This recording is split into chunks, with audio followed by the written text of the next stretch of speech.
Washington football. Woo!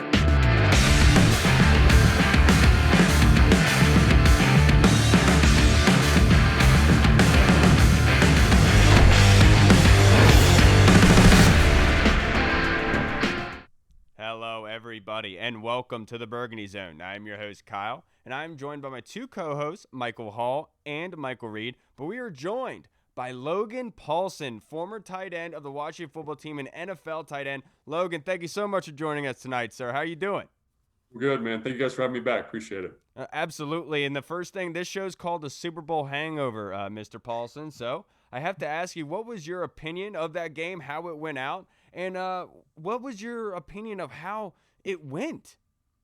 Yeah, honestly, at this point in my career, I'm a fan of good football games. And unfortunately, this was not a great football game, especially by Kansas City. I think if you look at, went back and watched the all 22 of Tampa Bay. And if you kind of focus in on what they did, I think there's a lot to be, for that football diehard fan to really get excited about, the way they play defense, the kind of just beautiful play calling by Bowles in the throughout the game. I mean, he just seemed to kind of have a total beat on what they wanted to do offensively, playing man-to-man early to kind of kill the RPO, then knowing when to kind of get out of that man-to-man coverage stuff, get into more coverage-based stuff, really took away Tyreek Hill. And then I thought the way they did their coverage, it matched so well with their pass rush. Obviously, Kansas City a little banged up on the offensive line, and that really, really showed.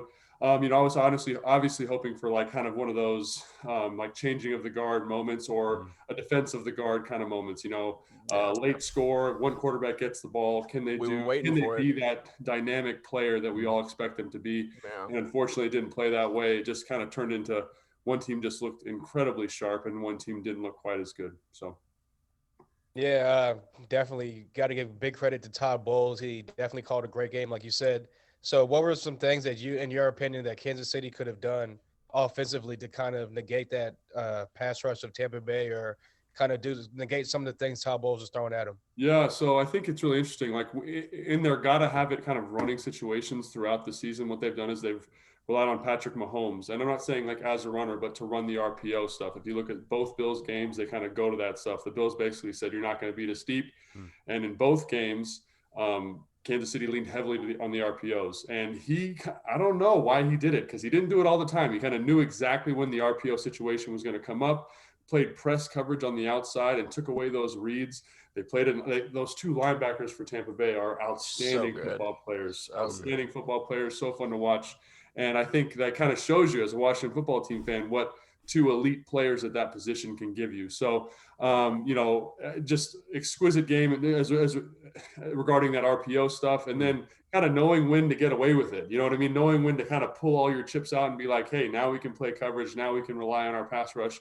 And then as the game went on, Kansas City had to get further and further and further away from their game plan, which early looked RPO, kind of take a shot. They were in very poor third and down situations, third and long kind of constantly, which is, I don't care who you are, is a tough situation. And then especially when you're playing two kind of backup tackles and you're playing a backup guard, they had to move three people to kind of accommodate those injuries on the offensive line. It just bodes disastrous. And then to kind of compound the whole thing, you got JPP and Shaq Bartlett. How do you say his name? Barrett. Shaq Barrett. Thank you. Shaq Barrett. Who are both really dynamic, prolific pass rushers in their own right. And so not only is it tough sledding in any third down situation, but you got to go against those two beasts on the outside. So. Yeah, I think Todd Bowles and that defense was embarrassed from the first time that they played Tampa Bay, to be completely honest. I mean, you saw Antoine Winfield Jr. getting Tyreek Hill's face doing the peace sign, and he said it's because he did that to him and backflipped into the end zone. What did you – now, I know a lot of people were disappointed kind of in Patrick Mahomes' performance. Nobody expected him to not score a touchdown. Right. That was crazy. But what did you see from him? Did you see anything that Chiefs fans can really kind of – I know it's Patrick Mahomes, but that they could still be like, all right, well, maybe this guy can still perform on the biggest stage. He made some incredible throws. Right. Did he still, obviously he didn't do enough to win. He played a great defense, but do you think? No, I think, great defensive performance. I thought they forced out of their game plan early, and that's always tough. It's always tough to kind of be in the gun, slinging darts against a team that knows what you have to do and knows you can't do anything else to get back in the game.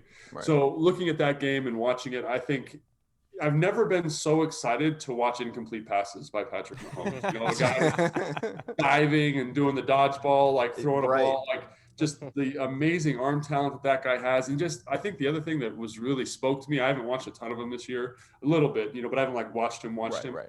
And to see how competitive he is, like how he was like, we are going to win this football game. I'm going to do whatever I possibly can to make that happen.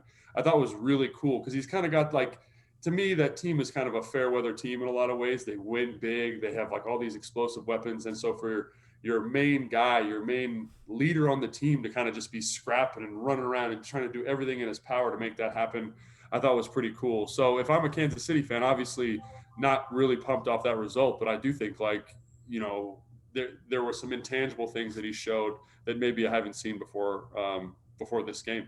Yeah, one of the funniest memes I saw from Sunday night was the day from next Friday, and they were saying that's what Pat Mahomes was like on Sunday night, and that's exactly right. He was running for his life.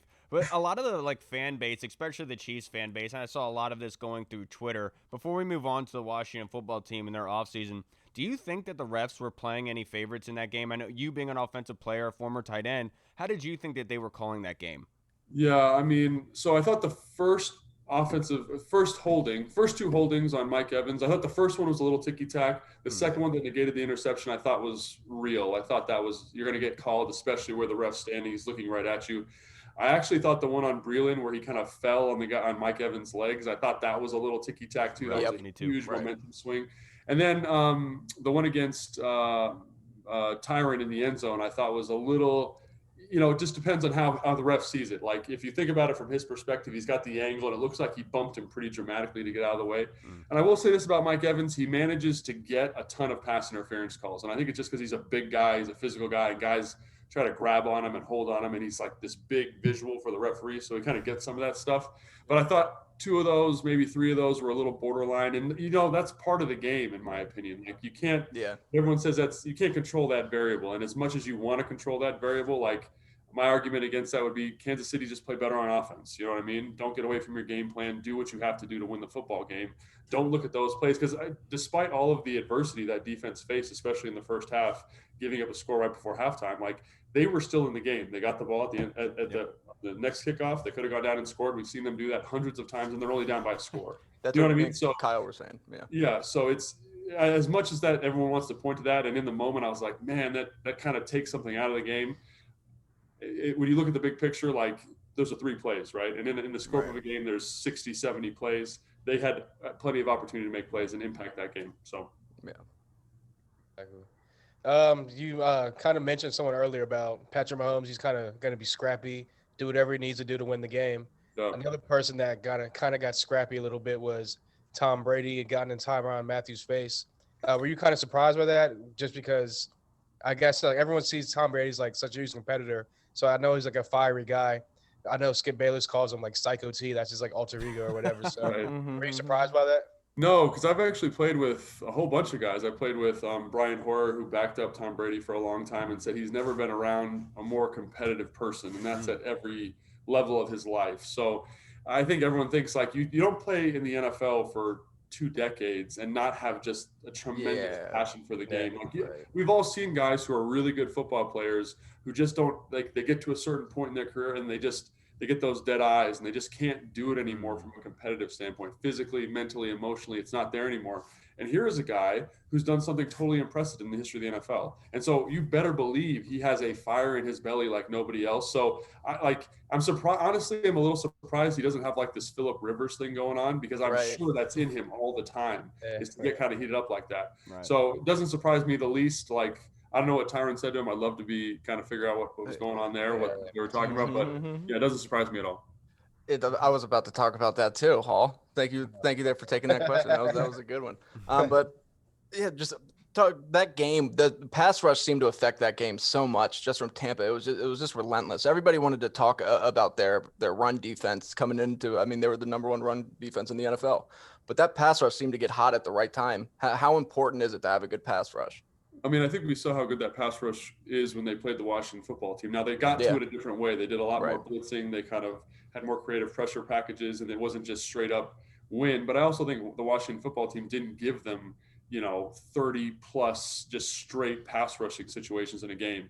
Like, I can't tell you how many times I've been on teams. I'm like a was like a pseudo O lineman when I played, like talking to Jake Matthews, Trent Williams, like those 2-minute obvious passing situations, third and longs. You know, like that's why those guys get paid so much money, and they are nightmares even for the best guys in the league because they know like literally everything is at that player's disposal, that pass rusher's disposal. And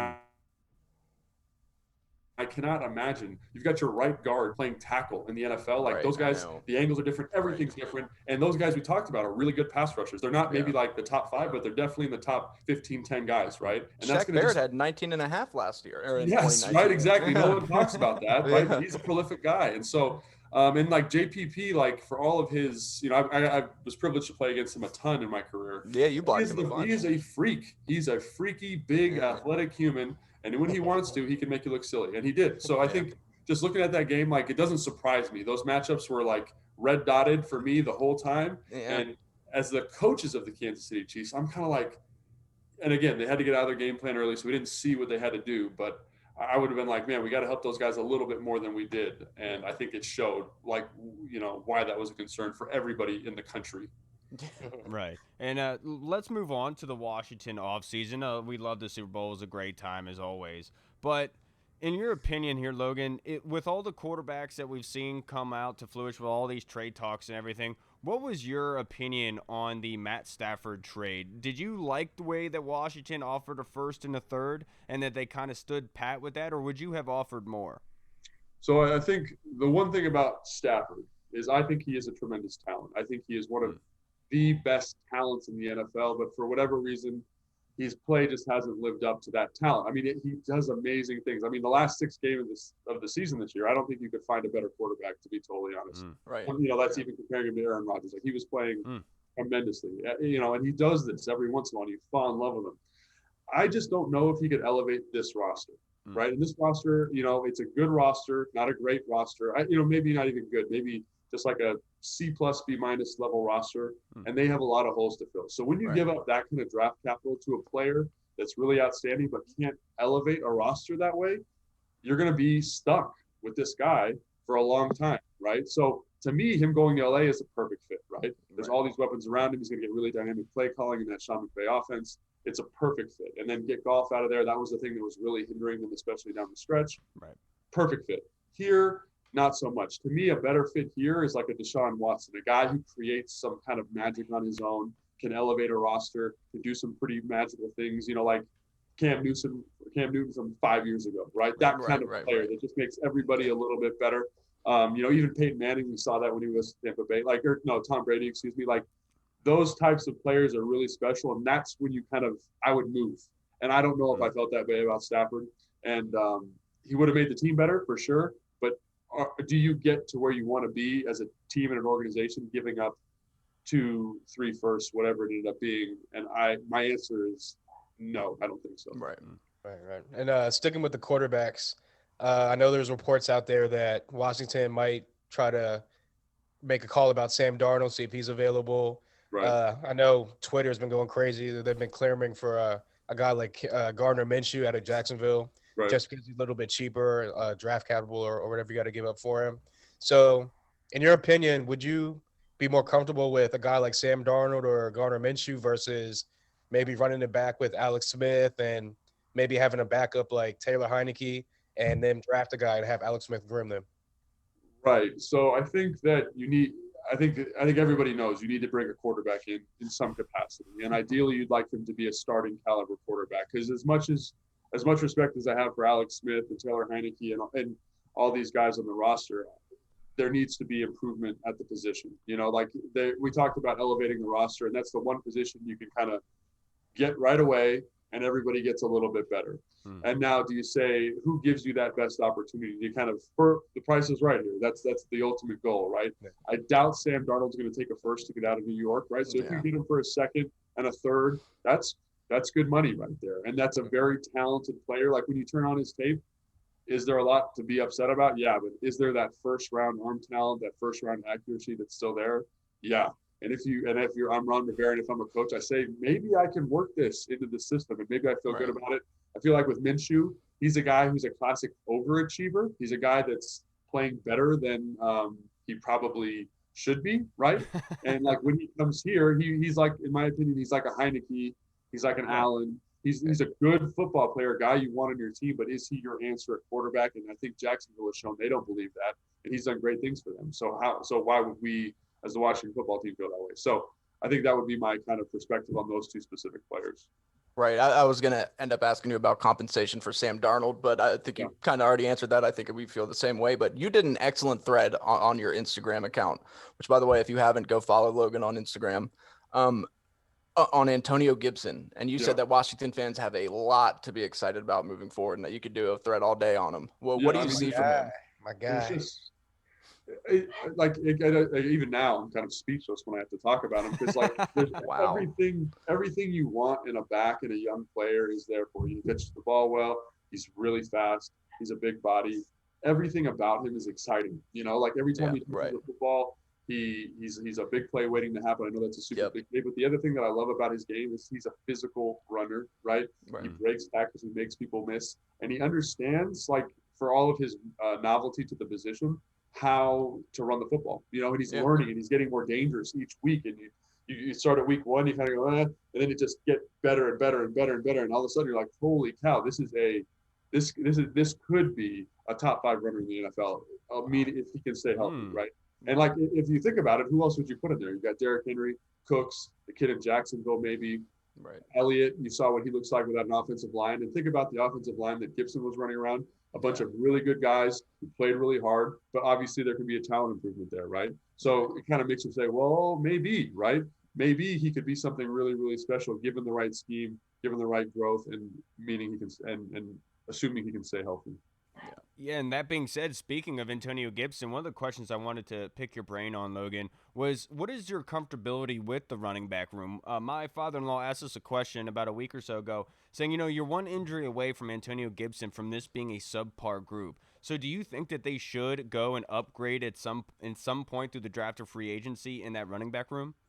Yeah, that's a great question. I think that my philosophy as a GM is anytime you can upgrade, meaning the price is right, you're not giving up too much, you should upgrade, right? And I'm a big believer in accruing draft capital and then distributing that through the roster as you deem appropriate by drafting the best players available, right? Okay. And if you come down, like just as an example, like Derrick Henry fell to the second round and your Washington football team, like, make that pick. You know what I mean? With this room, because it makes that room better, makes the competition better, right. And pressure. Like it brings out the best in people in the NFL. And if it doesn't, I don't know if you want that guy in the room. So yeah, I think that yes, if it fits with kind of your draft evaluations, your offseason evaluations, then absolutely do it. But like looking at the room with McKissick and Gibson, I feel like they're pretty set. There's probably other areas that they can improve more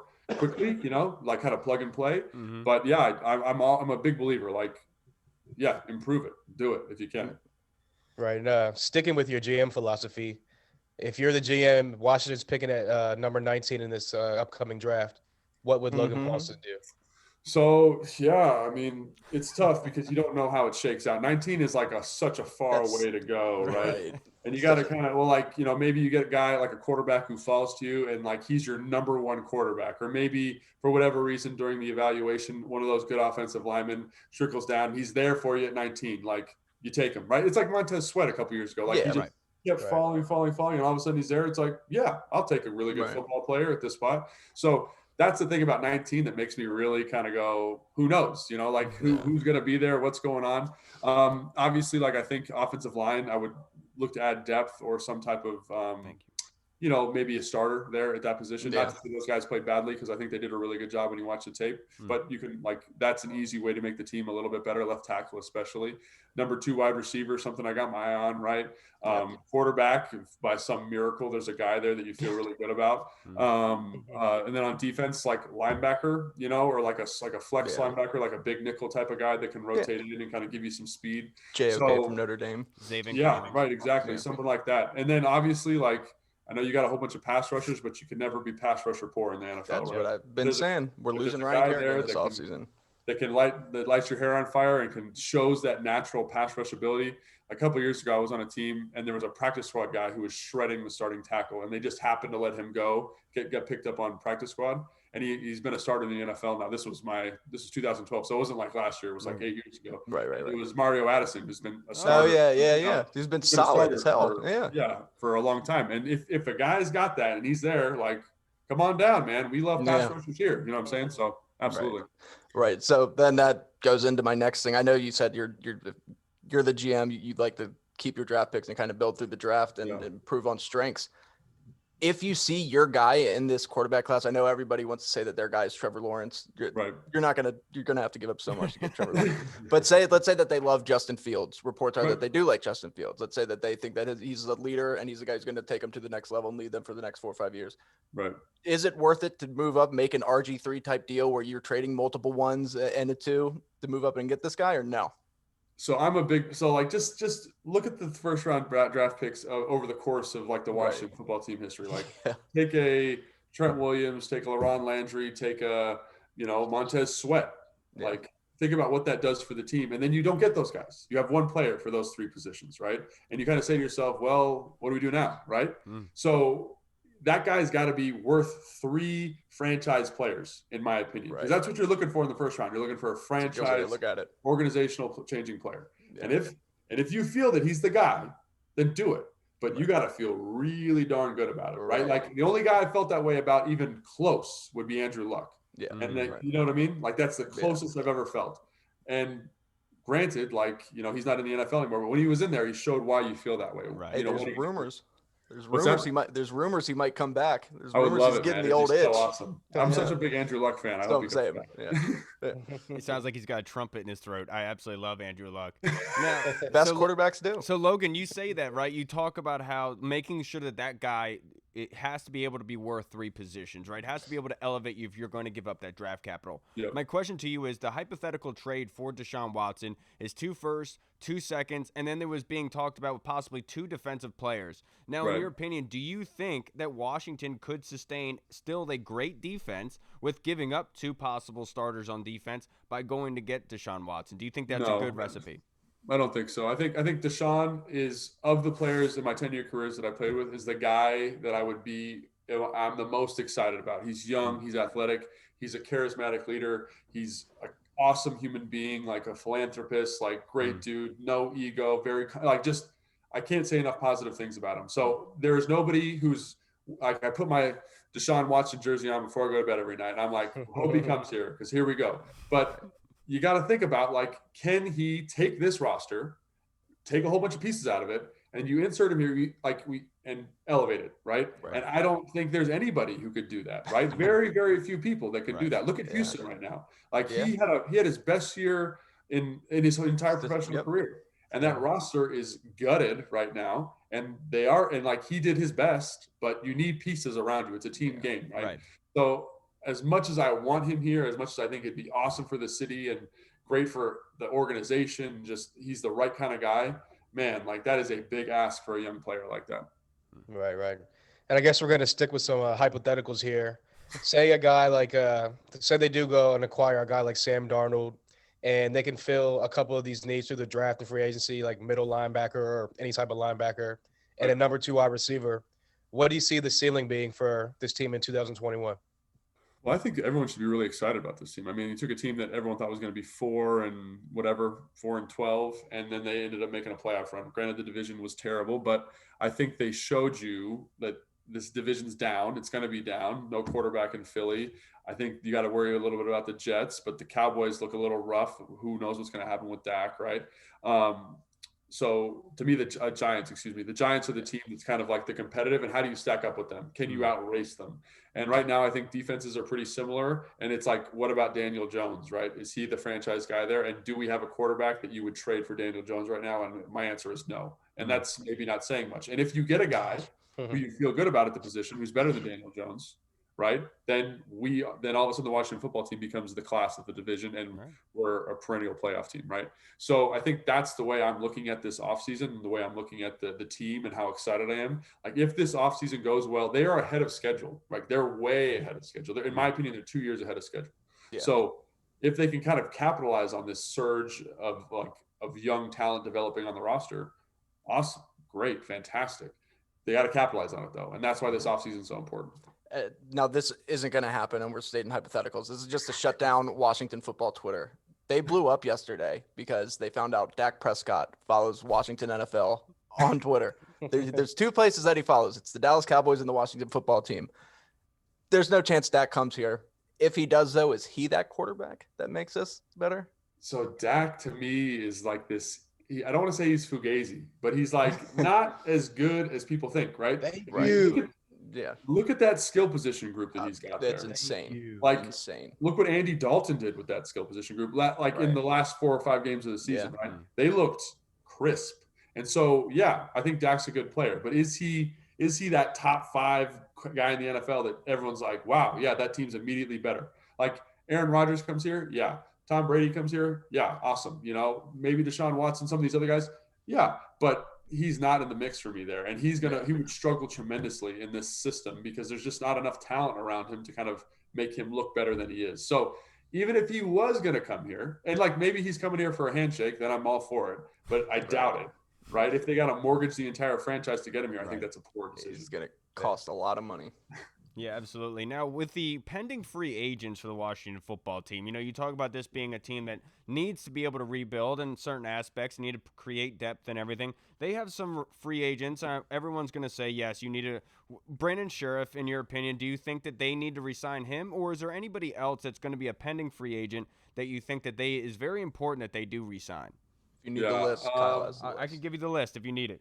Yeah, give me a list. Okay, Kevin Pierre-Louis, outside linebacker, Ronald Darby, Reuben Foster, Ryan Anderson, and then Fabian Kerrigan. Moreau as well. Yeah, so I'd say Darby probably my number one priority coming into this. Like, and I would not have said that before this season, but he played at a really high level. Jack Del Rio did a great job, kind of elevating his game or him buying into the system, whatever it was, him kind of refocusing million variables. But of those people, like that's a guy because I think he's going to be at a fairly favorable price point, very doable. The guy that's the big question mark there is Sheriff, I think. Yeah. You know, I think because he played really well. He was banged up a lot of the year. First team All-Pro. Yeah. And I don't know if he's first team All-Pro, but he played really well. Yeah, he was voted. He played really, really well. Right. And, you know, like you turn on his tape and everyone's kind of, oh, he's not as good as he was. And like, he's playing at a high level. Like he's, you know, with a guy with a torn knee and a messed up shoulder, like he was locking dudes down all season long. And, you know, maybe he was top 2 last year. Maybe he's top 4 this year, but still very small discrepancy between how he was playing. Right.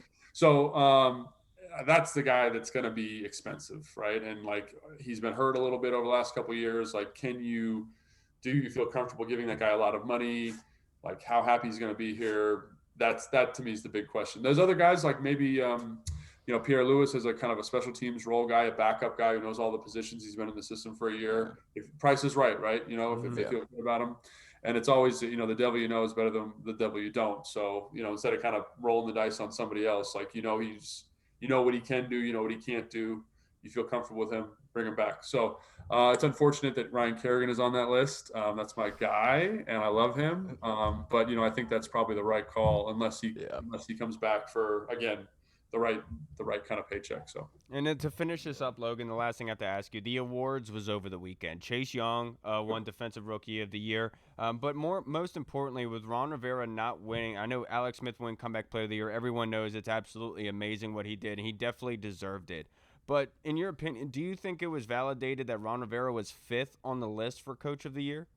So who was ahead of him? That's the question. Kevin Stefanski, Brian Flores. Yeah. Who was the other? Was Mike Tomlin on there?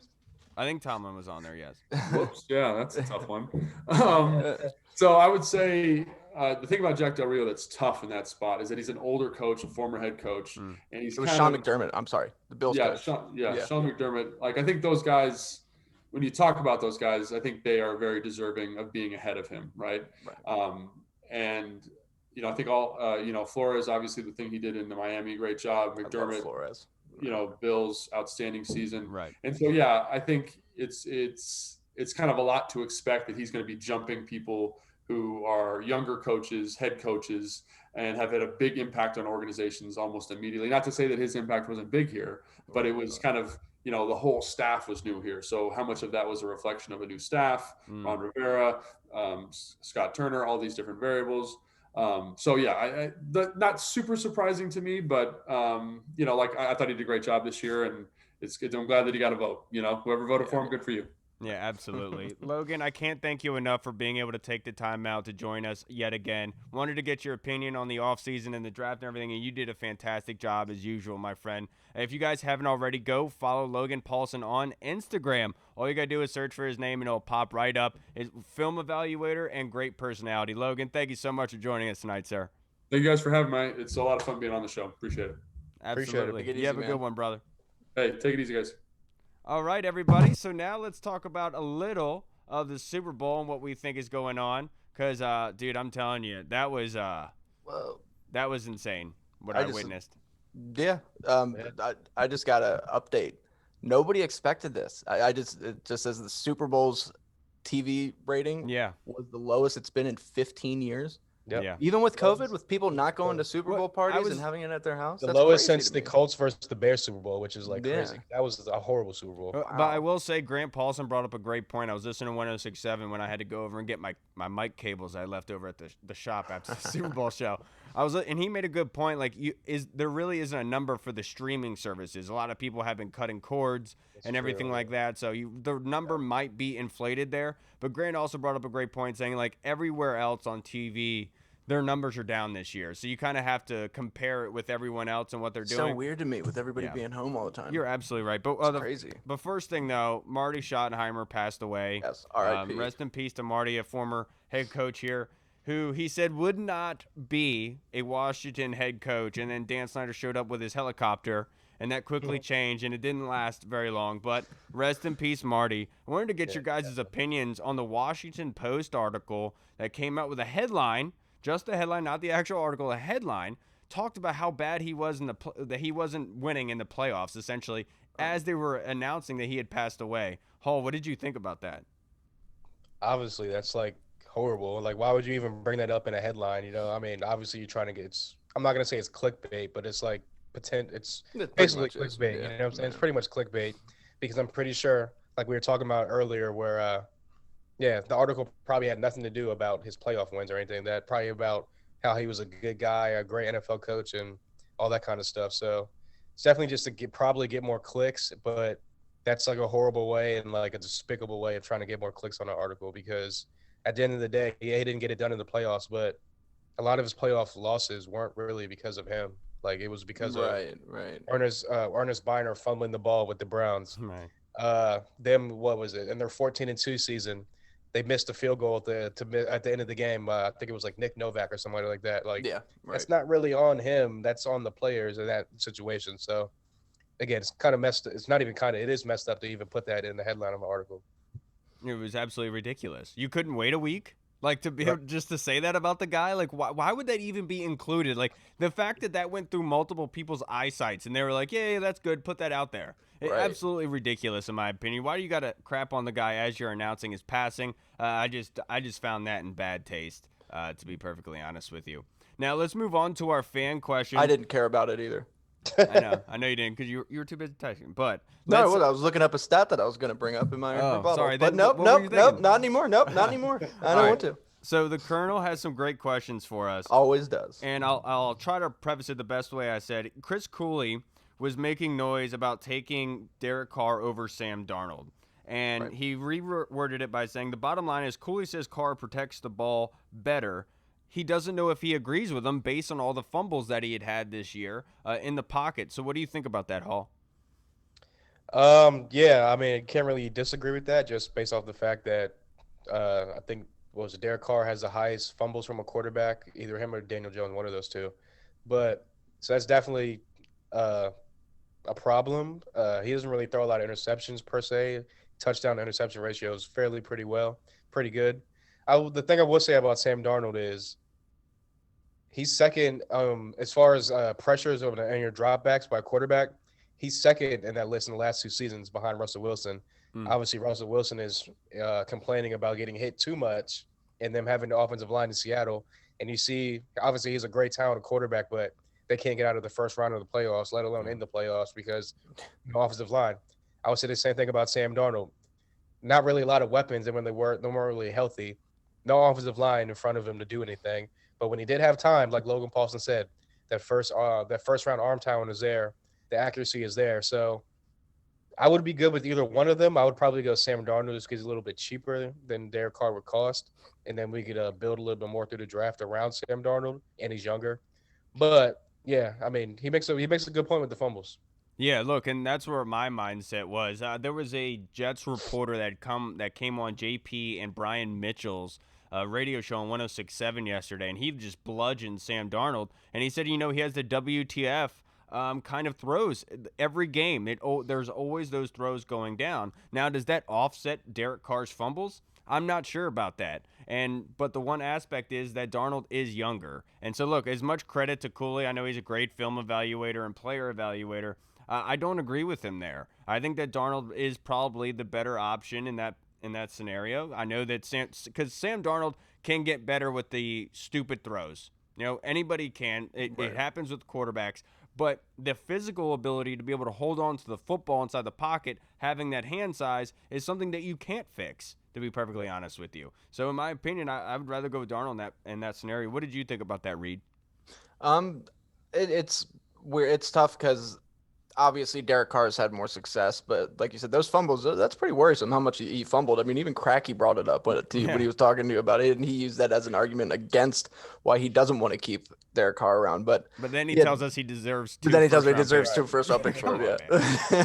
But Sam Darnold is just so intriguing. I feel like a lot of people, I think, really do kind of look at him in this. Like, well, was it really Darnold? Like, he only came out, his scouting report's still fresh in our mind. We know what we saw on tape. And was it really Sam Darnold's fault that he didn't do that good? I mean, yes, he does have some pretty bad tape, but he didn't have playmakers. I mean, Jamison Crowder was good. You never really had an offensive line. Mekhi Becton was decent. And then on top of that, you throw in Adam Gase. And it's just like everybody who leaves Adam Gase gets better. And by everybody, I mean Ryan Tannehill. And so people are thinking, hey, maybe you can hit gold. Maybe lightning will strike twice. You get this guy under a real coaching staff. Right. You can get him. But, yeah, I don't know. It's tough. I don't really remember the exact question. But, yeah, You're absolutely right. Thank you, Colonel. That's a fantastic question. Now, Lauren Stern, he said Kurt Warner was an undrafted free agent out of college, played arena football, and was stocking grocery shelves when the Rams got him. He had a Hall of Fame career. Why can't we give Heineke a chance? Why can't we focus on building around him? And I'll start with you, Hall. Well, Kurt Warner had the measurables. Like you just said, he played in the CFL. He had I think he played in arena football or something like that. So he had been doing other things. Obviously, he was out of football for a little bit, but he had the size and the kind of arm talent that can lead him in the NFL. Taylor Heineke, like I said, I love the dude. He played 5 great quarters of football, but there's also a reason why a lot of people haven't given him a chance. It's because even going back to college at Old Dominion, he's had injury history because he's a smaller guy. I think he's like 5'10", 5'11", something like that. Maybe $170, $180. I think he's listed at 6'1". Okay, but he's or maybe if it's 6'3", but it's 210 or something. I don't remember. Let me look it up. Just keep going. Either way, he's really small. He's too light for what he should. He's not really a durable guy that I don't think he can hold up a whole 16 NFL game schedule. Now 17. Right. And that's a valid argument. Yeah. So that's the reason why you don't build around a guy like that. 6'1", 210. Yeah. So he's thin for his size. Yeah, exactly. 100%. So, yeah. Yeah, I mean, he's a great. I think he has a great career as a backup in this league, and especially for this team going forward because he knows the system. He obviously fits the system well. He can come right in, give you a spark on offense, and it's not really going to be a drop-off per se as far as play calling ability because you can still have the whole playbook wide open for a guy like that. But as far as being the franchise guy going forward, I just don't see him being a 17-game durability type of quarterback. Yeah, and I have to agree with you there. I think the injury was a concern for the Washington football team's brass, especially the front office. Like, yeah, you would love to be able to go with – and after that playoff game, I was one of those people. I was like, dude, he deserves a shot back. Yeah, right. But he can't be the only shot back. You know what I mean by that? What did you think, Reed? I think that if you really look at it, they kind of are making him the next Kurt Warner, and that's that they're giving him a shot. They're bringing him back. Kurt Warner didn't come back and all of a sudden he was anointed the starting quarterback. He filled in for Trent Green after Trent Green went down and got hurt. And then he proved once Trent Green came back, he was playing so well that they couldn't put Trent Green back in the game, or they moved on from him or something after the season, whatever it was. So maybe they're do think that he could end up being that guy, but regardless, you still have to bring in somebody else because chances are he's not that guy. And but they might give him every opportunity to be. I mean, they could have him in a quarterback battle, but I still think that they're going to bring him back. But yeah, I don't know. It's so rare to happen. Yeah, and then great question. Thank you, Lauren. Now, Paul Murphy asks, I looked at the significant role of playoff Lenny and Ronald Jones. I feel we need to upgrade our running back position to help give Gibson an explosive partner for a more balanced running game. Who in the draft or free agency do you like as another piece of our running back unit, Reed? I really like another player that went to Memphis. That's Kenneth Gainwell, his old running mate. And just because when you look at Antonio Gibson, yes, he's a physical freak, he's fast, but he's bigger. He's 228, 6'1". Kenneth Gainwell, I believe, is listed at just under 200 pounds. But he's a lightning in a bottle type guy. He can do it all, and I think he really complements him well. And I think that he's somebody that could really be interesting in the third, fourth round, and to really take a look at. Because you're right, I think that they love J.D. McKissick. But if something happens to one of those guys, you need to have another plan. And using a two-headed monster, I think, could be really interesting. Yeah, and I'm right there with you. Two guys that I'm really keying in on, Khalil Herbert and Trey Sermon Khalil Herbert at Virginia Tech, Trey Sermon at Ohio State, two guys you can add in the draft. That would really help you and benefit you a lot. Ever since you talked about him last week, Hall, the running back from North Carolina. Yeah, I didn't want to take him because I figured you'd say him all. He shot. I just looked at the Draft Network's player rankings today, and he shot up, and he's projected a second rounder now. Both running backs from North Carolina are really good. Yeah, Javonte Williams and Michael Carter. They're both. Yep. I would take either one of those guys. So what do you think, Hall? What would you be looking at? I know last week you kind of talked about Devontae Freeman, but is there anyone else that you would want to bring in and add to this running back room? Yeah, definitely. Like you said, Michael Carter, Javonte Williams out of North Carolina. I heard one of the former players that is also going to this draft say that they were the captains of that team, the leaders of that team, leaders in the locker room, and that's like really, really hard to find when both running backs in your room are the leaders, heart and the soul of the team. So I think they're great character guys. They'd be like good additions. But another guy that's going to be probably a late rounder, maybe even undrafted, you can get for cheap, is a guy like from Oklahoma State, Chuba Hubbard. I think that he would kind of pair well with Antonio Gibson. Yeah. They're kind of the same back per se, but Antonio Gibson is probably better in the passing game. But he's a guy that can, if you bring back someone like J.D. McKissick, you have another guy like Chuba Hubbard can be a kind of a bigger bruiser type of guy, can relieve Antonio Gibson on second or third down, something like that here and there. So that's definitely a guy that I would maybe target in like the round. Is it Chuba or is it Chubba? Because I always just say Chubba Hubbard because it sounds good rolling off the tongue. Yeah. It's like Bubble Baby Bubby Bumpers or whatever. Chubba Hubbard. Fantastic question from Paul Murphy. Thank you, sir. Really do appreciate all the support. Now our next question is from Payne, miserable Washington football team fan. I feel like there's a lot of us out there.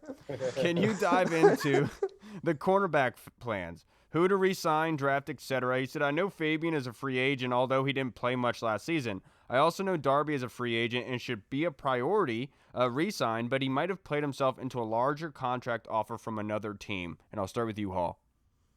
Yeah, Paulsen hit it on the head earlier. I would definitely try to re-sign Darby. I know there was mutual interest after this season. I heard there was reported that he wanted to come back. He liked the team. He obviously likes the area. He's from the area. He's from Maryland. So I definitely think that would be number one priority as far as cornerback position. Obviously, you still got Jimmy Moreland in the slot. You just signed Kendall Fuller last year to that contract. Mm-hmm. He'll be back. So I definitely think they're going to go for another cornerback somewhere in the draft between maybe third to fifth round, somewhere around there, to add to the room. But I would definitely focus on getting Ronald Darby back. And if Fabian Moreau can somehow stay in the room and be in the mix as a rotational guy, I would love that too. Yeah, there was one guy I've been watching film on. I've really been hoping that I get more opportunities to see his film because of these college guys. You're really at will of the providers on YouTube and everything. And Eric Stokes, the cornerback from Georgia, 6'1" guy, about 190 pounds. He's very interesting, a hard-pressed corner. I would love to have him added to the equation. And this is a great question because with Fabian Moreau possibly leaving and Ronald Darby, wanting to return, the big question is how much is his cap hit going to be? Because then you have to talk about Brandon Sheriff, in my opinion. It's like a trigger, to be honest. Like if Brandon Sheriff gets re-signed for 15, 16 mil per, I think Darby's out of the question. And one of the aspects of this is I look back to Carolina with Josh Norman. You know, they knew that front was formidable. They knew that front was great. And so they didn't need to overpay a corner to be able to stay there to keep their defense good. Is that how they're kind of viewing this cornerback situation? And that is a big question in my opinion. But I will say I would love for them to re-sign Darby. I would like for him to take a team-friendly deal because this was the best year he's had since he was in Buffalo. Why would you – I know you want to go get your money.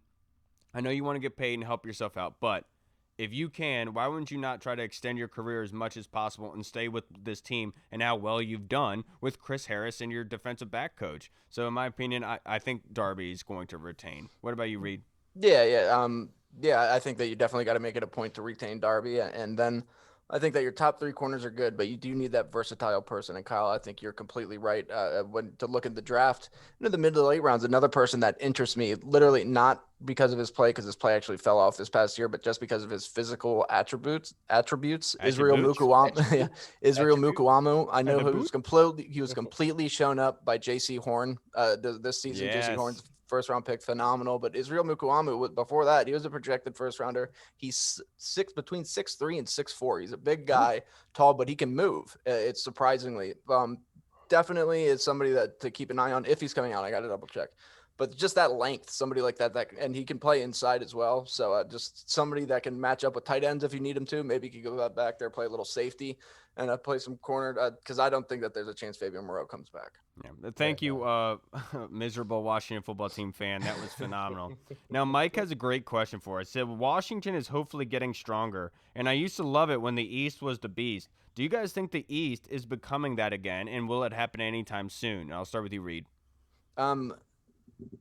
I think that just after this past year, it's such it's so hard to say that. Yeah, we're on our way. The East is on its way. But I do think that the East can definitely be good again. I mean, like Logan talked about, 2 years ago, I mean, you were to say that the Giants and the Washington football team are going to be kind of teams to watch. I would be kind of surprised. I'd say that you were lying. But Dallas also, they're getting Dak back, and just having that offense, like Logan said, is going to be huge. They got to improve their defense, but then you don't know what you're getting in Philly. But Jalen Hurts looked good at times. So I do think that the East has potential to be a good division again. Is it going to happen next year? I don't know, but within the next few years, I do expect them to be a very competitive division again. Yeah, and look, when you talk about with Dallas losing Dak Prescott, if they do retain Dak, that team's going to be good again. Do I think they're going to be the juggernaut that they were before? I'm not entirely sure. We have to see how Dak looks when he comes back. And then Saquon Barkley returning back to the Giants. Yeah, that's huge. And Jalen Hurts was looking really good at the end of the season. Was looking like a legit stud. And we don't know what's going on with Carson Wentz. I know everyone is expecting a trade this week. We don't know who to and what they're going to get in return. Because I'll tell you, if Carson Wentz goes to the Bears, if they get returned Khalil Mack and possibly another first rounder, they're not getting Khalil Mack in a first rounder for Carson Wentz. They're asking for 2 ones. They're asking for Nick Foles, Tariq Cohen, and a pick, pretty much essentially. Well, that's what I heard, but then I heard Tariq Cohen say that was a lie. Then again, Kendall Fuller also told people that it was a lie that he wasn't traded to Kansas City, and then he was like, "Oh, never mind, yeah, he was." I actually just checked with my agent; that's actually true. Yeah, it is. But seriously, though, I mean, that would be a smart move for Chicago to be able to do that if they really want to go get the quarterback that they have. So, look, you never know what's going to happen with this division. Do I think it's going to happen next year that they're going to be the best in the NFC that it has to offer? No, because of everything happening in the NFC West. I definitely think the NFC South is going to be heavily dominated by the Tampa Bay Buccaneers, and that's going to be the division to beat. I know the Rams are really stocking up right now, but I think the East is probably going to be good probably in about 2 years. But for right now, Washington's going to dominate that. Do you feel the same way, Hall?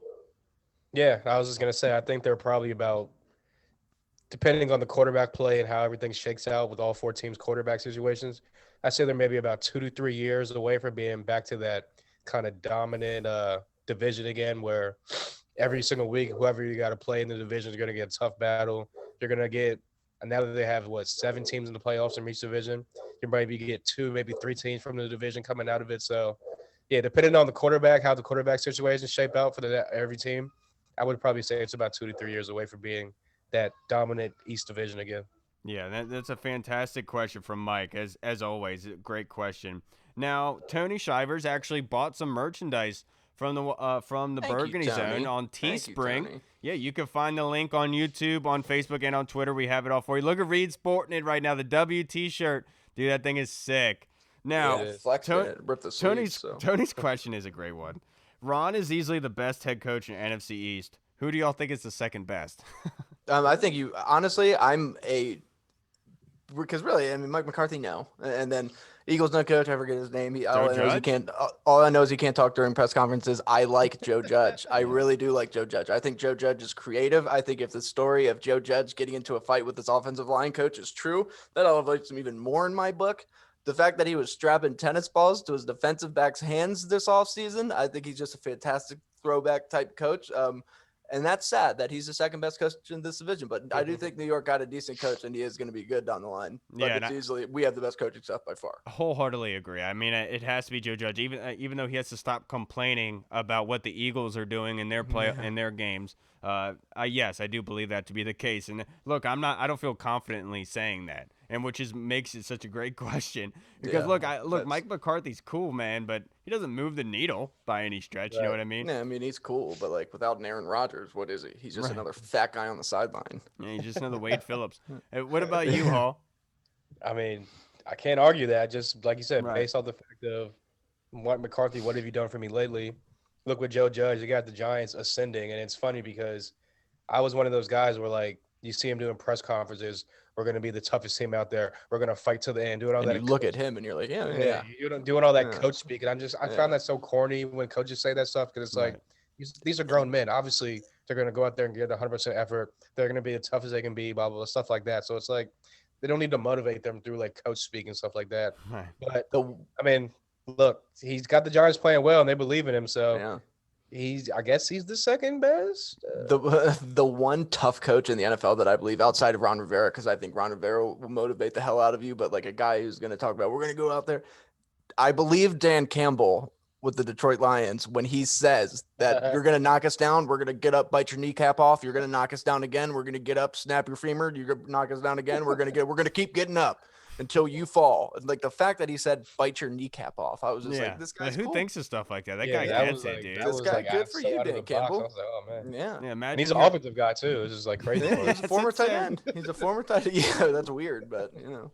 And now a good question from Burrows. From the DC Tweet Team podcast, who now him and Silver FX, the clothing supplier that we use for our merchandise over in Europe, they are going with the MFL, the minor football league that's starting up. So fantastic for them. Congratulations, Burrows. His question is, the same debate which we had on their podcast, are we as a team going into the 2021 season win now or still building for the future? Some of the QBs linked tell him both. And what do you guys think about that, Reed?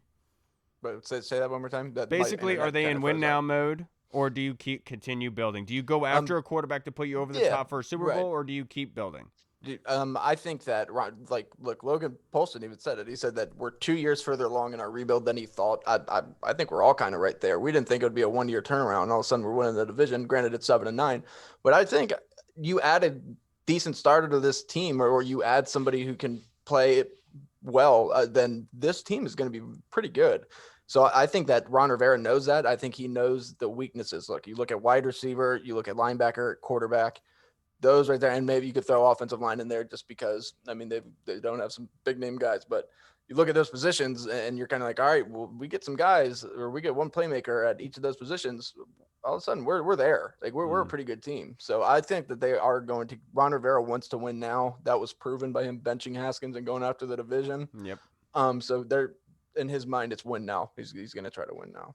Yeah, I do think it's win now. Do I think that they go all out and mortgage a future to get a quarterback right now? No, I do not believe that to be the case. I think they're going to play it smart. I think they're going to allow the market to kind of dictate what they're going to do. They're not going to be too desperate and everything. They proved that with the Matt Stafford deal. I know everyone has said that they've linked them to every single quarterback conversation in here, but it's like I don't think it's going to really be something that they're going to be keen in on. We're saying we have to get him, we have to get him, we have to get him. I think they're going to wait for the best deal possible without mortgaging the future, and then they're going to pull the trigger on making that happen. So with our next question coming up, I'm going to bring him up, but with Russell Wilson getting into the mix, I think it really does devalue some of these quarterbacks and these teams that are wanting, like Derek Carr for 2 first-round picks and Carson Wentz and the Eagles wanting 2 first-round picks for him. It's going to devalue them by a lot because these other teams are going to be more enticed by guys like Deshaun Watson and Russell Wilson. So I definitely think that they're going to wait it out and then go ahead and do it. But you have to continue building. You have to be able to add as many pieces to this puzzle as possible, like Logan said. They don't have the wide receiver assets right now. Cam Sims is possibly going to be a free agent this year. Wide receiver is a very big need for this team. And then corner as well, and then linebacker, to say the least. So they got to keep the first-round picks, and they got to be able to go from there. What about you, Hall? Yeah. Well, first of all, to answer the question, I think they definitely are on win now mode, and you can tell that because they tried to make an offer for Matt Stafford. They've been calling about, I guess, reportedly they asked about Jared Goff before he got moved. They're reportedly going to call and ask about Sam Darnold, or already have asked about Sam Darnold. So Right. They're definitely in win now mode as far as like we need to get a quarterback that's going to not elevate the team, but that's going to, I guess, technically elevate the team and get that position sold, like solidly sold up, and we can build around the quarterback and the rest of the offense and the rest of the defense. And like I've said this for like weeks ago, I'm of the belief that when does free agency start? March, like middle of March, right? Yeah. Usually. Like Yeah. March 15th or something like that. So pretty much they have the next like 2 weeks or so to pretty much get the quarterback position sewed up. If they want to be able to attract any type of tier 2, middle of the pack free agents and not really go bargain basement shopping again, which it worked out last year. So I'm not really going to hate on that idea. But if anyone has any hopes of getting like I know Allen Robinson is going to cost, but they did it last year to try to throw money at Amari. So you never know. Pretty much what I'm trying to say is if anyone wants any hopes of getting any type of good receivers here, they're going to get the quarterback position sewed up, and they got to do that in the next 2 weeks or so. So I expect them to make a move here shortly, and I'm hoping at this point, because everyone else on my list is gone, I'll go for Sam Darnold for a second or third round pick. Yeah, and look, what I was basically trying to say, I said it terribly, was that, yes, they are in win now mode. They're going to try to get the quarterback because they're going to do it in the smartest way possible without giving out a whole bunch of picks for it, like I've said before with Deshaun Watson and everything. Now, like I said before, talking about Russell Wilson, Jesse from the Bleeding Burgundy podcast, great podcast, has a question for us. Now that Russell Wilson has come out and said that he's unsure of his future, will social media ultimately go apeshit, even though it's a wet dream on him coming here? And I'll start with you, Hall. Yeah. I mean, look, if you think Deshaun Watson is a pipe dream, then you might as well be like Pookie from New Jack City, because there's no way that Russell Wilson is coming here. Like if you think giving up the farm is too much for Deshaun Watson, just think what Russell Wilson's going to cost. I mean, the dude is way more accomplished than Deshaun. I almost said Deshaun Jackson. More accomplished than him too. Way more accomplished than Deshaun Watson. Obviously, Deshaun Watson's younger and has like a more time span, a more lengthy NFL career going forward. But again, Russell Wilson is a top 1 tier quarterback. I don't know. It's crazy he's never got NFL MVP votes, but should be NFL MVP at some point in his career. And yeah, he's like an elite quarterback. So, I mean, I couldn't even imagine what the cost of that would be. So that's like out the question. Yeah, and I wholeheartedly agree with you. The only reason I'm excited about Russell Wilson saying let's get traded is because it's going to devalue everyone else. Yep, it's going to help Washington be able to keep as many draft assets as possible to get a quarterback, and that's what I really, really like about the situation. But no, I do not think Russell Wilson, because even when, like, what was it, like last offseason, Russell Wilson was it was being thrown out there that he wanted to go to New York. There's a rumor that he was going to the Giants. Yeah, you remember that? Randomly. So if anything, he's going to go to like a place like New York or something like that. That big know market. It's Future making up these rumors and trying to get back at him. Hey, maybe that's what Sierra was talking to Roger Goodell about at the Super Bowl. I guarantee. Or it's Sierra throwing these rumors out here because she wants to go to like a big city. She's like, can I not live in this depressing place that rains all the time? Right. What about you, Reed? Do you think? What do you think about Russell Wilson? I think like to fans and the media, like it's going to devalue all these quarterbacks to people that are in the NFL. They know that it's not happening. There's no chance. So they're just, to them, it's just like, we're just going to move on with our lives as normal. That rumor literally doesn't affect us at all because it's never going to happen. So we're not even going to try. Right. And the fantastic questions from everybody. Thank you so much to Paul, to Lauren, Sean, and then Andy Burrows. Oi!